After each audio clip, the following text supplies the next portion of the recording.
გორში უბილეთო მგზავრებს კონტროლიორების ნაცვლად მუნიციპალური ინსპექციის თანამშრომლები დააჯარიმებენ. განკარგულების პროექტის ინიციატორი გორის მუნიციპალიტეტის მერიის მოვალეობის შემსრულებელი სიმონ გულედანია.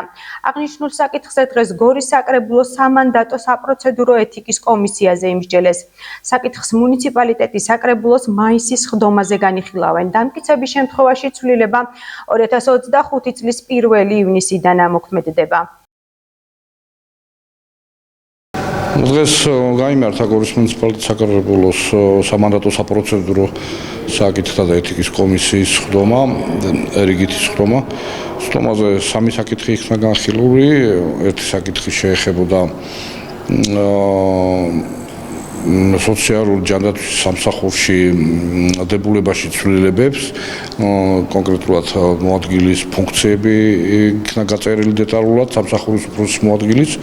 მეორე საკითხი შეეხებოდა თემას, რომ კონტროლირების საკითხი IP მუნიციპალური ტრანსპორტის სააგენტოდან გადაეცემა მუნიციპალურ ინსპექციას, ან კონტროლირებას განახორციელებენ ამის შემდგომ მუნიციპალური ინსპექცია მუნიციპალურ ავტობუსებზე და ამასაც სჭირდებოდა ცვლილება.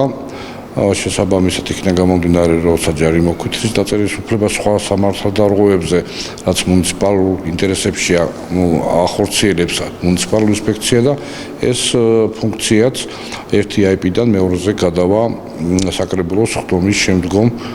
და მესამე საკითხი იყო მოვისმინეთ ანგარიშის შესახებ განკარგულების პროექტი გორის მუნიციპალიტეტის მერის წარმოადგენლების ასისტენტებთან კოორდინაციის განყოფილებისა და მესამე საკითხმა დადებითი დასკვნა დაიმსახურა და ასეთი ფორმით გადაეცემა ჯერ საკრებულოს ბიუროს და მე როდესაც დღის წესრიგში შედგება ასეთ ფორმით განეხილავს ასეთი დადებითი დასკვნებით საკრებულოს მორიგის ხდომა.